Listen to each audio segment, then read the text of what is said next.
datang di podcast Pakem, podcast asik, kreatif, edukatif dan menyenangkan bersama saya Yuni Landari dan juga rekan saya Indah yang akan menemani jalannya podcast kali ini. Senang banget ya Yun, kita akan membahas topik yang menarik yaitu tentang pembelajaran sosial, emosional dan juga spiritual. Benar banget Indah, kita tidak hanya berdua, kita sudah mendatangkan 3 narasumber yang hebat yang bakal berbagi wawasannya di podcast kali ini. Jadi tanpa berlama-lama lagi, kita sambut narasumber utama kita yaitu Mei Handayani. Halo semua, terima kasih sudah mengundang saya. Ada Agus Julianta sebagai narasumber kedua. Halo semuanya. Dan juga ada Indri Dwi Payani sebagai narasumber ketiga. Halo semuanya, semoga diskusi kita hari ini bermanfaat ya. Gimana nih perjalanan ke sini yang menonton aja kan? Asik lancar.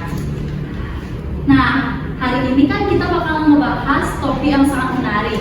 Nah, menurut kalian itu bagaimana sih pembelajaran sosial emosional itu? Nah, jadi menurut aku pembelajaran sosial emosional itu adalah sesuatu hal yang merujuk pada proses yang membantu mereka untuk memahami, kemudian mengelola dan mengekspresikan perasaan mereka secara positif maupun secara sehat. Nah, sehingga hal ini membantu anak-anak untuk berinteraksi dengan baik, misalkan dalam situasi belajar, kemudian menjalin pertemanan, dan juga menyelesaikan permasalahan mereka dalam kehidupan sehari-hari. Wah, berarti ini mencakup banyak hal ya, tidak hanya anak-anak tersebut berinteraksi, tapi juga mereka bisa memahami dan juga menggunakan emosinya mereka sendiri ya. Iya, benar sekali. Anak-anak itu mulai belajar dari kesadaran diri dan juga menjalin kerjasama terhadap pertemanan teman sebaya mereka. Oke, sekarang kalau kita berbicara tentang pembelajaran spiritual, kira-kira apa ya tujuan utamanya? Nah, pembelajaran spiritual itu menekankan pada hubungan kita dengan nilai-nilai spiritualnya itu supaya anak-anak bisa memiliki rasa syukur, memahami tujuan hidup mereka dan selalu mengingat Tuhan dalam setiap tindakannya. Ini menarik banget ya. Jadi ini mengajak siswa untuk lebih mengenal makna hidupnya sendiri dan juga membangun hubungan yang sehat antara dia dan juga orang lain.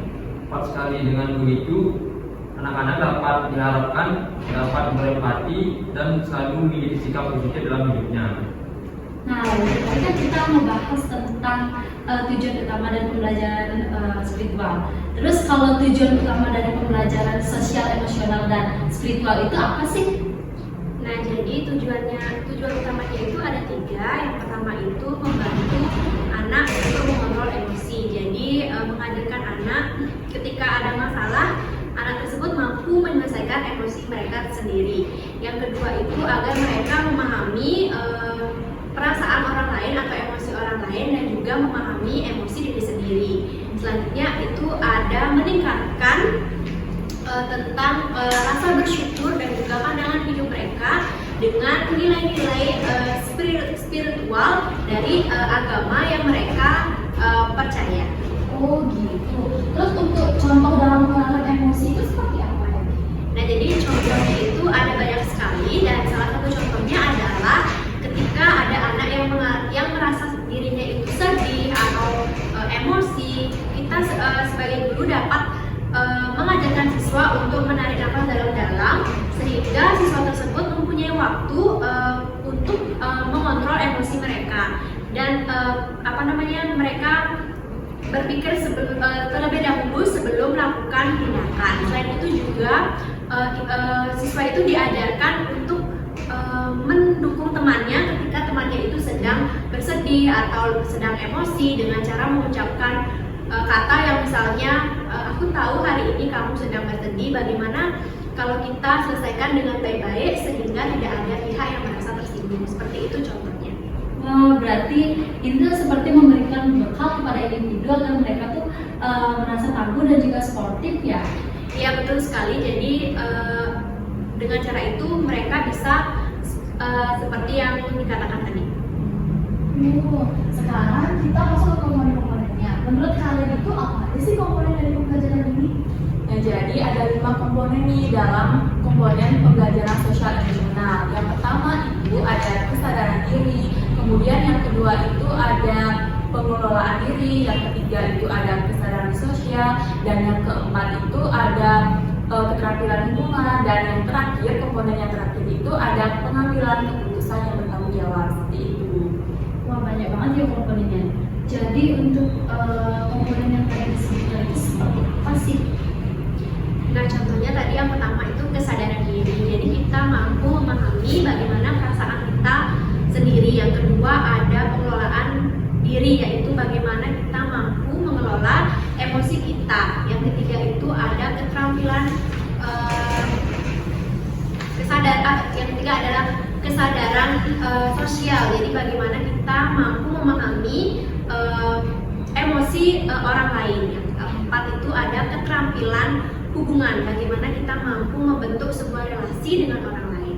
Dan yang keempat itu ada bertanggung jawab dengan mengambil keputusan dengan bertanggung jawab. Jadi contohnya itu kita mampu untuk bertanggung jawab atas pilihan yang kita ambil.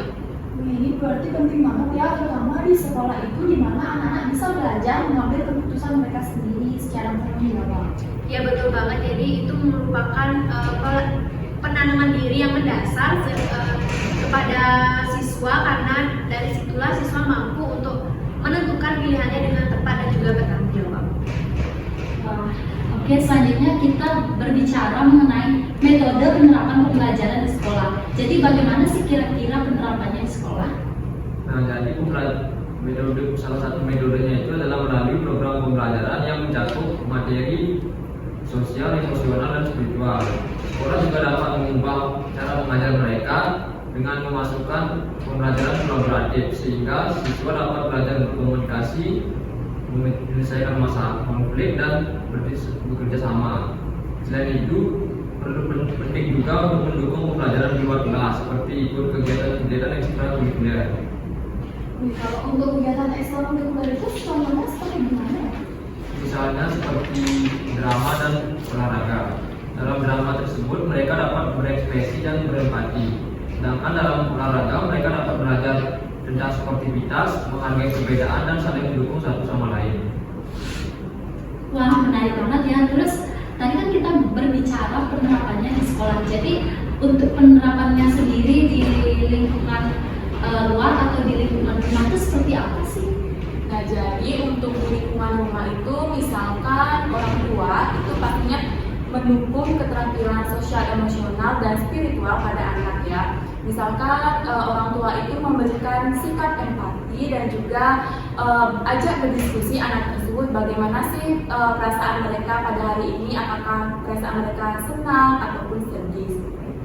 Oh, jadi semuanya ikut berperan ya, nggak cuma di sekolah tapi juga di lingkungan sekitar maupun di keluarga juga ikut berperan ya? Iya, kalau semuanya kompak tentunya hasilnya akan lebih baik. Wah, nggak kerasa nih kita udah ngobrol banyak. Terima kasih untuk Mei, Agus, dan juga Indri udah sharing wawasannya di podcast ini. Iya, terima kasih banyak ya semuanya. Semoga teman-teman yang menonton juga jadi lebih paham pentingnya pembelajaran sosial, emosional, dan juga spiritual. Dan jangan lupa untuk dengerin podcast Pakem yang selanjutnya, dan sampai jumpa. See you.